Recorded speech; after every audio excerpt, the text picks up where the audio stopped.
আলহামদুলিল্লাহি ওয়াহদাহ ওয়াসসালাতু ওয়াসসালামু আলা মান লা নাবিয়্যা বা'দাহ।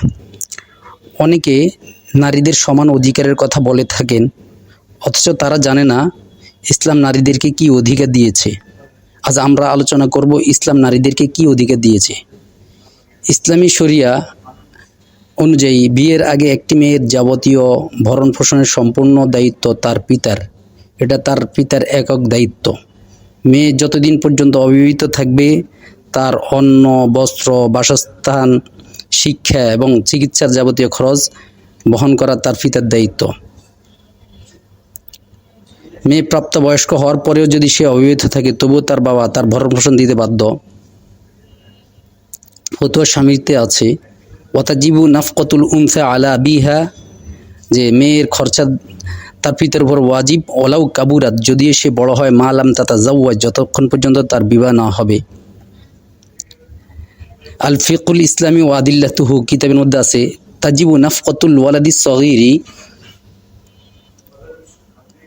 যে ছোট ছেলের, নাবালিগ ছেলের খরচা এটা বাবার উপর ওয়াজিব। ও তাজিবু নাফকাতুল বিনতি আলা আবিহা মাহমা কানাত, আর এবং মেয়ের খরচা এটাও বাপের উপর ওয়াজিব, সে যে অবস্থায় থাকুক না কেন, হাত্তা তাতাজাওয়াজা, যতক্ষণ পর্যন্ত তার বিবাহ না হবে। ওয়ালাউ কানা লাহা মালুন, যদিও তার মাল থাকুক, মাল থাকলেও তার খরচ চালানো তার পিতার উপর দায়িত্ব।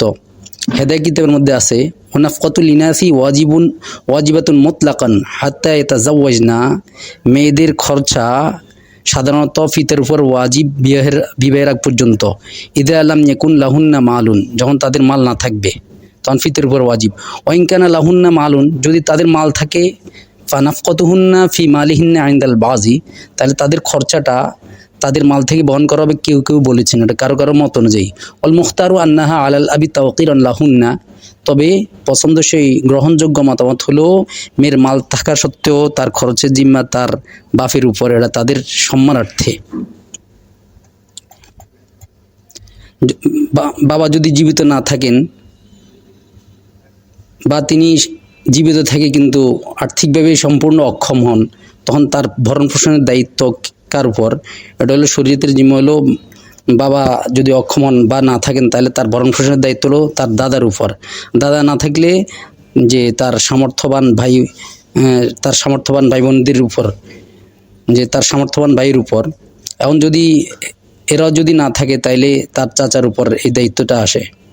আর যদি কেউ না থাকে তাহলে রাষ্ট্র খরচ বহন করবে, রাষ্ট্র তার খরচ বহন করবে।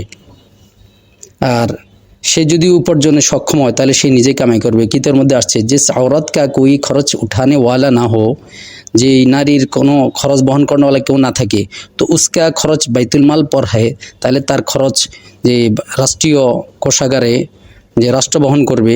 আর আগার ওহ কামানে পর কদির হো, আর যদি নারী নিজেই কামাতে সক্ষম হয় তো উসকে লিয়ে কামানা জায়েজ হয়, তাহলে তার জন্য উপার্জন করা জায়েজ আছে। ইসলাম কেন এই নিয়মটা করেছে? ইসলাম নারীকে অর্থনৈতিকভাবে সবসময় সুরক্ষিত রাখতে চায়। বিয়ের আগে বাবার আশ্রয়ে রেখে, বিয়ের পরে স্বামীর আশ্রয়ে এবং বৃদ্ধ বয়সে সন্তানের আশ্রয়ে রেখে নারী যেন কখনোই অভিভাবকহীন বা নিরুপায় না হয়ে পড়ে, সেজন্য পুরুষকে আর্থিক দায়িত্ব দেওয়া হয়েছে। বাপের জীবদ্দশাতে সম্পদ দিতে চাইলে ছেলে মেয়ে উভয়কে সমান দেয়া, এটাই নিয়ম। বিশেষ কারণে বেশ কম করা যায়। বাপের মৃত্যুর পর তার রেখে যাওয়া সম্পদ বন্টনের নিয়ম হলো মেয়ে ছেলের অর্ধেক পাবে। বাবা মারা যাওয়ার পর তার রেখে যাওয়া সকল সম্পত্তিতে মেয়ের অংশ থাকে, এমনকি বাপের জামা কাপড়, ঔষধ ইত্যাদি, এমনকি তার মেসওয়াক, টিস্যু যা আছে সমস্ত সম্পদের মধ্যে যে মেয়ের অংশ থাকবে। তো বোনের অনুমতি ছাড়া ভাই এই সমস্ত জিনিস ব্যবহার করতে পারবে না। যে বোনের অনুমতি ছাড়া অনেক সময় বাপ মারা যাওয়ার পরে তার সম্পদ থাকে, তার ক্ষেত খামার থাকে, ক্ষেত খামারের ফসল বোনের অনুমতি ছাড়া ভাই ব্যবহার করতে পারবে না। এটা শরীয়তের চূড়ান্ত কথা। তো ফতোয়া আলমগীরিতে আছে লা ইয়াজুজু লিআহাদিন মিনাল ওয়ারাসাতি আন ইয়াতাসাররাফা ফি তারিকাতিল মাইয়িতি ইল্লা বিইযনিল বাকিন, যে কোনো ওয়ারিসের জন্য জায়েজ নাই মৃত ব্যক্তির সম্পত্তির মধ্যে অধিকার চর্চা করা, একক সে হস্তক্ষেপ করা, ইল্লা বিইযনিল বাকিন, বাকিদের অনুমতি ছাড়া। তো অলিমা, বিয়ের ক্ষেত্রে ছেলেপক্ষ অলিমা খাওয়ানো সুন্নত, মেয়ে পক্ষের খানা শরীয়তে নেই। নবী করিম সাল্লাল্লাহু আলাইহি ওয়াসাল্লাম নিজে ওলিমা করেছেন এবং সাহাবাইদেরকেও তা করার নির্দেশ দিয়েছেন। যে বুখারী শরীফে আছে, রাসূলুল্লাহ সাল্লাল্লাহু আলাইহি সাল্লাম আব্দুর রহমান ইবনে আউফ রাদিয়াল্লাহু তাআলা যখন বিয়ে করছেন তখন তাকে বলেছিলেন আউলিম ওয়ালাউ বিশাতিন, যে তুমি একটি ছাগল দিয়েও হলেও অলিমার ব্যবস্থা করো। আল্লাহ নবী সাল্লাল্লাহু আলাইহি সাল্লাম তার প্রতিটি বিয়ের পরে অলিমা করেছেন। কখনো হাইস মানে কি, অর্থাৎ খেজুর, পনির ও ঘি দিয়ে খাবার দিয়ে কখনো অলিমা করেছেন, আবার কখনো গোশত রুটি দিয়ে অলিমা করেছেন। যদি বিয়ের শর্ত হিসেবে মেয়ে পক্ষের কাছে এই খাবারের আবেদন করা হয় তবে তা কঠোরভাবে নিষিদ্ধ। কনের বাবার পক্ষ থেকে সামর্থ্য না থাকা সত্ত্বেও লোক লজ্জার ভয়ে যে আয়োজন করা হয়, কনের বাপে যে আয়োজন করে লোক লজ্জার ভয়ে, সেই খাবার খাওয়া ফরজগার নেককার ব্যক্তিদের জন্য অনুচিত। মেয়ের বাড়িতে খাবারের আয়োজন করা কোনো ধর্মীয় বাধ্যবাধকতা নয়। মেয়ের বাবা সামর্থ্য অনুযায়ী খুশি মনে মেহমানদারি করলে তা জায়েজ আছে। রাসূলুল্লাহ সাল্লাল্লাহু আলাইহি ওয়াসাল্লামের যুগে মেয়েকে অত্যন্ত সাধারণভাবে ছেলের ঘরে পৌঁছে দেওয়া হতো। ছেলেপক্ষ দলবল নিয়ে গিয়ে কনের বাবার উপর খাবার বোঝা চাপিয়ে দিত না। আর ছেলেপক্ষ মেয়ে পক্ষ থেকে খাবারের দাবি করা এটা বা তাদেরকে চাপ দেওয়াটা সম্পূর্ণ হারাম। দাবি করা, তাদের উপর চাপ দেওয়াটা হারাম। ইসলামী শরীয়তে বিয়ের ক্ষেত্রে মেয়ে পক্ষ খাওয়ানোর কথা নেই, ছেলেপক্ষ অলিমা খাওয়ানোর কথা আছে। এটা একটা কারণ এটাও হতে পারে যে ছেলে মেয়ে দুইজনই মানুষ, কিন্তু একজন মানুষ তার ছেলে হওয়াটা সে কামনা করে, সবাই চায় তার ছেলে হোক, কিন্তু আল্লাহ তাআলা তাকে দিয়েছেন মেয়ে। ছেলে হলে ভবিষ্যতে বাপে আশা করত তার দ্বারা খেদমতের, আর্থিক সহযোগিতার, কিন্তু মেয়ে হলে তার থেকে তো তেমন কিছু আশা করা যায় না। সুতরাং বিয়ের ক্ষেত্রে মেয়ে পক্ষ তাদের কষ্টের লালিত সন্তানকে অন্যের ঘরে দিয়ে দেয়। এই সন্তান থেকে কোনো কিছু আশা করা যায় না, তার এই সন্তানকে বরং আরেকজনকে এমনিতে দিয়ে দিচ্ছে। আর ছেলে পক্ষ বিনা পরিশ্রমে অন্যের কষ্টের লালিত সন্তানকে তার ঘরে তোলে। সুতরাং আনন্দটা ছেলেপক্ষেরই বেশি। এজন্য বিবাহ অনুষ্ঠানে কৃতজ্ঞতা প্রকাশের জন্য খানা খাওয়ানো ছেলেপক্ষের জন্য উচিত। মেয়ে পক্ষ তো মেয়ে হারানোর বেদনা, সুতরাং কেন তাদের উপর খাওয়ানোর খরচ চাপিয়ে তাদের কষ্ট আরও বাড়ানো হবে? এজন্য শরীয়তে এটার কোনো বিধান দেয়নি। বিয়ের পরে মেয়ে পক্ষ থেকে জোর করে কোনো কিছু আদায় করা, এটা তাদের প্রতি জুলুম। নতুন বউ আমরা ঘরে আনি, এটার সাথে কী আচরণ করতে হবে এ বিষয়ে আমাদের কিছু জানার বিষয় আছে। নতুন বউ ঘরের চাকরানি নয়, বরং ঘরের সম্মানিত সদস্য, স্বামীর যে সহচরী, পরিবারের শোভা এবং সৌন্দর্য। ইসলামী ফিকহ অনুযায়ী ঘরের যাবতীয় রান্না, পরিষ্কার পরিচ্ছন্নতা ইত্যাদি সম্পন্ন করা এগুলি স্ত্রীর উপর কোনো আইনি বাধ্যবাধকতা বা ফরজ নয়, আইনি দায়িত্ব নয়। এটি স্ত্রীর নৈতিক দায়িত্ব বা অনুগ্রহ। স্ত্রী এটা করলে তার অনুগ্রহ, এতে তার সওয়াব আছে। অন্যদিকে স্ত্রীর সম্পূর্ণ ভরণ পোষণ এবং বাসস্থানের নিরাপত্তা নিশ্চিত করা স্বামীর উপর দায়িত্ব, স্বামীর উপর ফরজ। আল্লাহ নবী সাল্লাল্লাহু আলাইহি সাল্লাম যখন ঘরে থাকতেন তখন নিজের কাপড় সেলাই করতেন, ঘরে ঝাড়ু দেওয়ার মতো কাজও করতেন। তো অনেক সময় স্ত্রী পারিবারিক যে যৌথ ফ্যামিলির যে ঝগড়া এড়াতে উনি আলাদা ঘরের দাবি করেন। এক্ষেত্রে বিধান হলো স্ত্রীকে এমন জায়গায় রাখা যাবে না যেখানে তিনি শ্বশুর শাশুড়ি বা অন্য আত্মীয়দের দ্বারা মানসিক বা শারীরিকভাবে নির্যাতিত হন। ওনাকে একক ঘর দিতে হবে। যদি যৌথ পরিবারে শান্তি বজায় থাকে তবে স্ত্রী সেখানে থাকতে পারেন, কিন্তু তিনি যদি তার ব্যক্তিগত গোপনীয়তার জন্য আলাদা কামরা দাবি করেন সেটি তার শরীয়তসম্মত অধিকার, শরীয়ত তাকে অধিকার দিয়েছে। স্বামী তাকে জোর করে সবার সাথে এক রুমে বা গাদাগাদি করে থাকতে বাধ্য করতে পারে না। ইসলামী আইন অনুযায়ী একজন স্ত্রীর ন্যূনতম পাওনা হলো একটা স্বতন্ত্র কামরা, যেখানে অন্য কেউ ঢুকবে না, প্রবেশ করবে না। সামর্থ্য থাকলে তার সাথে এর সাথে পৃথক রান্নাঘর ও টয়লেটের ব্যবস্থা করা স্বামীর দায়িত্ব।